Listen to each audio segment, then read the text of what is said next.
कभी सुना है आपने कि कोई इस धरती से सशरीर गायब हो गया हो और फिर वापस आ गया हो? लोक प्रलोक की बातें सुनी है, लेकिन यह हुआ है बरसाना में। ये जो प्रसंग आपको सुनाने जा रहा हूं, बस एक अनुरोध है कि शुरू करने से पहले अपनी आंखें बंद कर लेना और ध्यान से सुनना। जो भी आपको अनुभूति हो, इस प्रसंग को सुनने के बाद कमेंट में लिखना। हरे कृष्ण दोस्तों, मैं हूं अनुज शर्मा। बरसाना में रहते थे गुलाब खान। गुलाब खान सारंगी बजाते थे। उनकी एक छोटी सी बेटी थी, बड़ी खूबसूरत बच्ची, प्यारी बच्ची, नाम था राधा। गुलाब खान सारंगी बजाते थे राधा रानी के महल में। भजन कीर्तन होता था वहां पर। गोस्वामी जी भजन गाते थे, गुलाब खान सारंगी बजाते थे। जब कीर्तन होता था, भजन होता था, तो उनकी बेटी राधा नृत्य करती थी। यह सिलसिला कई सालों से चल रहा था। ईश्वर जो होते हैं, उनके लिए सब एक समान होते हैं, क्योंकि सबको ईश्वर ने बनाया है। हम सब ईश्वर की संतान हैं। ये भेदभाव, जाति पाति, ये सब कुछ हमने रचा है। ईश्वर ने इंसान रचा, ईश्वर ने अपनी संतान रची, और उसकी संतान हम सब हैं। तो गुलाब खान नियमित रूप से वहां सारंगी बजाते थे। बेटी बड़ी होने लगी थी। सब आपस में बहुत प्रेम करते थे। बच्ची वहीं पली बड़ी, वहीं खेलती थी। जब बड़ी हो गई तो लोगों ने कहा कि गुलाब, अब बिटिया बड़ी हो गई है, अब इसका विवाह कर दे। तो गुलाब ने कहा कि मैं कौन होता हूं विवाह करने वाला? ये तो मेरी राधा है, और इसको मेरी राधा रानी ही देखेंगी।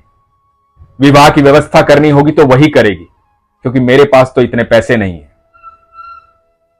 तो लोगों ने कहा कि राधा रानी ही व्यवस्था करेगी, तू लड़का तो तलाश कर। राधा के लिए लड़का देखा गया।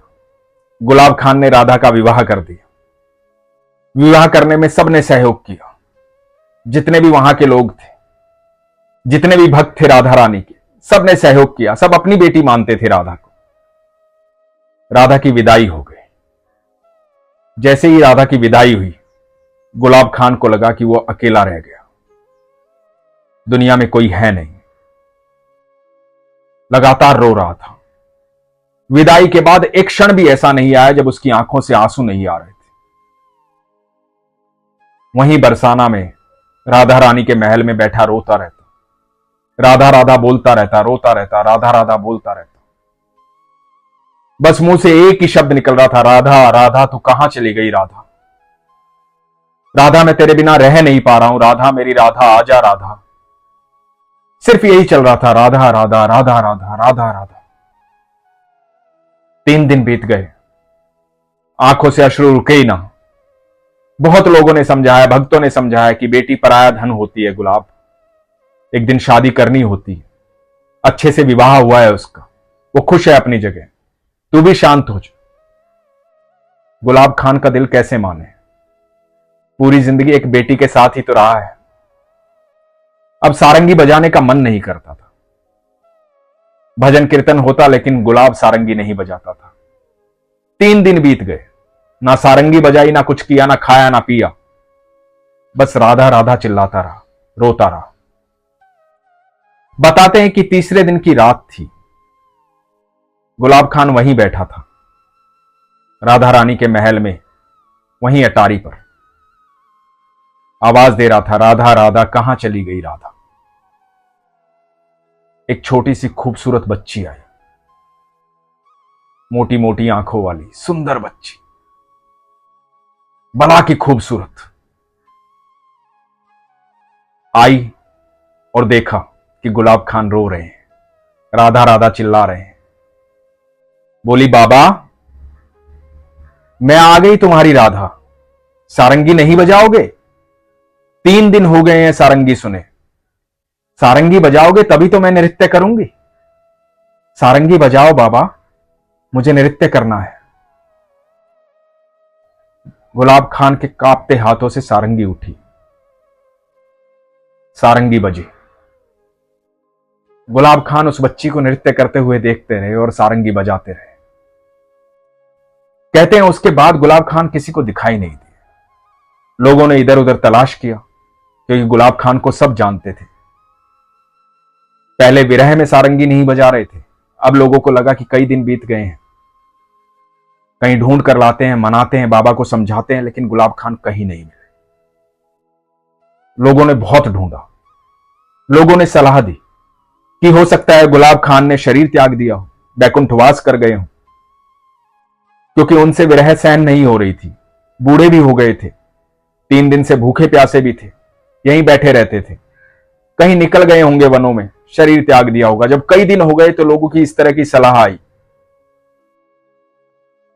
और लोगों ने गुलाब खान की याद में, वहां पर पीली पोखर है बरसाना में, जब राधा रानी के महल से नीचे उतरते हैं तो सीढ़ियों से उतरकर जब आगे जाते हैं तो वहां एक जगह आती है पीली पोखर। पीली पोखर में एक चबूतरा बनाया गया गुलाब खान की याद में, उनकी समाधि, गुलाब खान का चबूतरा। आज भी आप जब बरसाना जाएंगे, राधा रानी के महल जाएंगे, तो किसी से भी पूछना गुलाब खान का चबूतरा कहां है, तो वहां वो चबूतरा बनाया गया उनकी याद में। अब समय बीतने लगा। काफी समय बाद एक दिन गोस्वामी जी राधा रानी के महल से निकल रहे थे। पीछे से आवाज आई सारंगी की, राधे राधे, राधे राधे।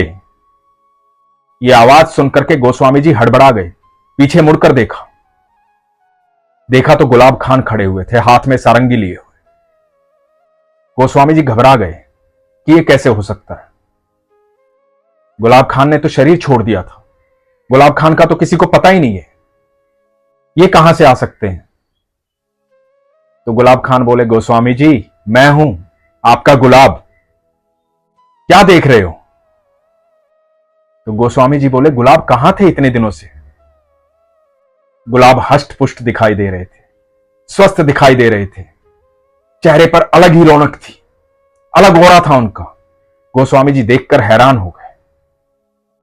तो गुलाब बोले कि मैं तो यहीं था, इतने दिनों से यहीं हूं, यहीं सारंगी बजाता हूं। गोस्वामी जी बोले, तुम यहां कहां थे, सब तुम्हें ढूंढ रहे थे, तुम्हारे नाम का चबूतरा बनवाया है, तुम्हारी समाधि बना दी गई है, सबको लगा तुम बैकुंठवास चले गए, शरीर त्याग दिया है तुमने। गुलाब खान मुस्कुराए, नहीं गोस्वामी जी, मैं तो मेरी राधा रानी की सेवा में हूं, मेरे कन्हैया की सेवा में हूं। गोस्वामी जी ने कहा, क्या कह रहे हो तुम, मेरी समझ में तुम्हारी बात नहीं आ रही। तो गुलाब खान ने बताया कि एक रात मैं बहुत रो रहा था, यहीं अटारी पर एक बड़ी खूबसूरत बच्ची आई, उसने मुझसे कहा, बाबा 3 दिन हो गए हैं, सारंगी नहीं बजाओगे। मैंने सारंगी बजाई, मैं भाव विभोर हो गया, मुझे कुछ समझ में नहीं आ रहा था।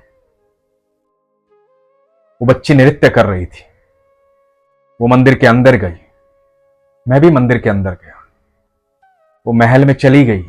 जब मैं महल के अंदर गया तो मैंने देखा वो बच्ची कोई और नहीं, मेरी राधा रानी थी, मेरी प्राण प्यारी थी, सर्वेश्वरी थी। लाडली और कन्हैया को एक साथ नृत्य करते देखा। वहां बहुत सारे लोग थे, बहुत सारी गोपियां थी। मेरी लाडली और मेरे कन्हैया मेरी सारंगी की धुन पर नृत्य कर रहे थे, मैं सारंगी बजा रहा था। अब मैं रोज सारंगी बजाता था, मेरे कन्हैया और लाडली दोनों नृत्य करते हैं मेरी सारंगी पर, मेरे सामने। मुझे और क्या चाहिए था, मैं सारे दुख भूल गया। बस आज अभी आप दिखाई दिए तो मैंने आवाज दी, राधे राधे। गोस्वामी जी बोले, कैसी पगलाई हुई बातें करता है तू, कह रहा है कि यहां महल में राधा रानी और कन्हैया तुझे नृत्य करते हुए दिखाई दे रहे थे और तू सारंगी बजाता है, और तू इतने दिन से यहां आ रहा है, तू कैसी बातें कर रहा है गुलाब। गुलाब बोला, आपको यकीन नहीं हो रहा, आपको सच में यकीन नहीं हो रहा। अच्छा ये बताओ कि आपने अभी अभी राधा रानी को किस चीज का भोग लगाया है। तो गोस्वामी जी ने कहा कि पान का। और गुलाब ने अपनी जेब से पान का बीड़ा निकाला, यही पान है ना वो। और गोस्वामी जी थर थर कांपने लगे, देखते रह गए। गुलाब बोला, मैं सिर्फ राधा रानी के लिए सारंगी बजाता हूं, मैं उन्हीं के साथ रहता हूं, मुझे इधर उधर क्यों ढूंढते हो, मैं तो यहीं रहता हूं। यह सत्य घटना है। गुलाब खान को किसी ने नहीं देखा, गुलाब खान कहीं दिखाई नहीं देते थे। जीवित सशरीर भगवान में विलीन हो गए, एकदम साक्षात। जिसने कृष्ण और राधा रानी को नृत्य करते हुए देखा हो, ऐसे भक्त हैं गुलाब खान। आप जब भी जाएं तो उनके चबूतरे पर जरूर जाना। बरसाना में जाके किसी को भी पूछोगे गुलाब खान का चबूतरा कहां है, तो कोई भी बता देगा। लोगों को क्या लगता है कि वृंदावन में कृष्ण और राधा नहीं है? कृष्ण और राधा वहां के कण कण में है। वहां आज भी इतने लोग जाते हैं, और जो लोग जाते हैं वो वापस जब आते हैं तो बदल कर आते हैं। क्यों बदल कर आते हैं? ऐसी कौन सी हवा है वहां पर? ऐसा कौन सा जादू है वहां पर? ऐसा क्या है वहां पर कि वहां से वापस आने के बाद घर में मन ही नहीं लगता? मन करता है कि वापस भाग जाऊं वृंदावन, वापस जाऊं बरसाना, मिलूं लाडली जी से, मिलूं कन्हैया से, क्योंकि वहां रहते हैं ठाकुर, क्योंकि वहां है राधा रानी। और जो लोग ये सोचते हैं ना कि भगवान नहीं होते, ईश्वर नहीं होते, मैं सच कहता हूं, एक बार वृंदावन जाओ, एक बार बस उस धरती पर जाकर देखो। वहां जैसे जाओगे ना वैसे वापस नहीं आओगे, बदल जाओगे। यही प्रेम है मेरे कृष्ण का, यही प्रेम है मेरी राधा रानी का। गुलाब खान जैसे विरले भक्त होते हैं जिनको सशरीर राधा रानी और कृष्ण अपने पास बुला लेते हैं, जिनकी सारंगी सुनते हैं। अद्भुत लीला थी। आपको जैसा भी सुनकर लगा हो लिखिएगा जरूर। मैं सुनना चाहूंगा कि आपको कैसी अनुभूति हो, क्योंकि मुझे तो साक्षात कृष्ण राधा रानी दिखाई देते हैं, गुलाब खान सारंगी बजाते हुए दिखाई देते हैं, और मुझे यकीन है आपको भी दिखाई देते होंगे। यह विश्वास की बात है। हमेशा इसलिए कहता हूं, अपने विश्वास को मजबूत रखिए, अपना ख्याल रखिए। हरे कृष्ण।